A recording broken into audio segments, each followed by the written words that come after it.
welcome to the next window opening of the Fit Finance Sessions Advent Calendar. We have already recorded, whether or not you've seen it yet, our message on defined contribution pensions. But today we're going to have a look at the final salary pensions. This is the things that the lucky so-and-sos in the NHS have, the police force, the uniformed services, and so many other big private companies. Tom's going to tell us a little bit more about them. So a defined benefit pension, or a final salary pension as they often get referred to, is a pension where you receive an income for the remainder of your life at a certain retirement age, and you often get a lump sum at the same time.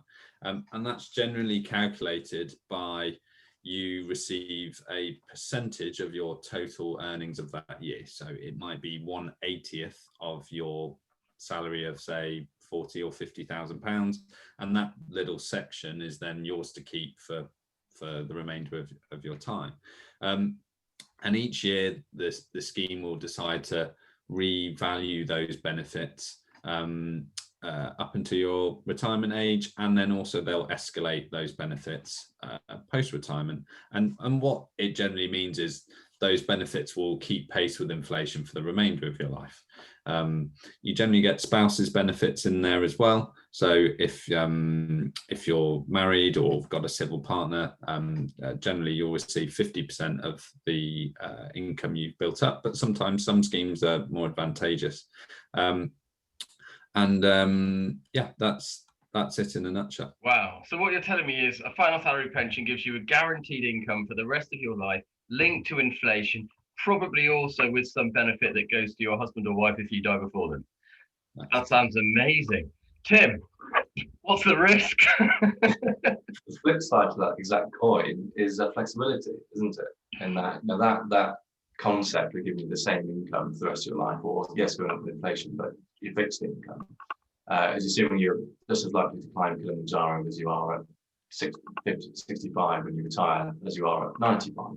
Whereas, of course, that's not going to be the case. And generally speaking, I think us as all advisors have seen retirement landscape sort of evolve over recent years, when more people are wanting to spend more money in the early years of retirement and less later on, naturally as your age decreases and whatnot.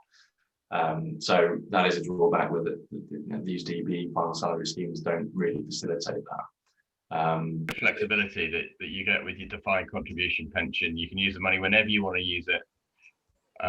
Make it top heavy if you want to spend more as you're in your younger years, and less when you just sat down with your telegraph and your pipe. Yeah, exactly.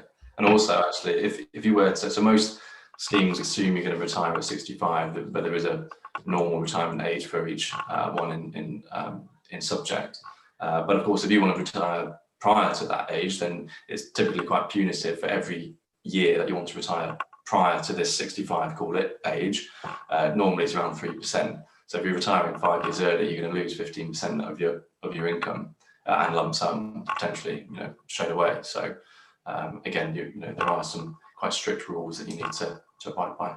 Yeah, got you. Brilliant. Wow, that's really great. Thanks very much, guys. Until next time, see you then. Bye-bye.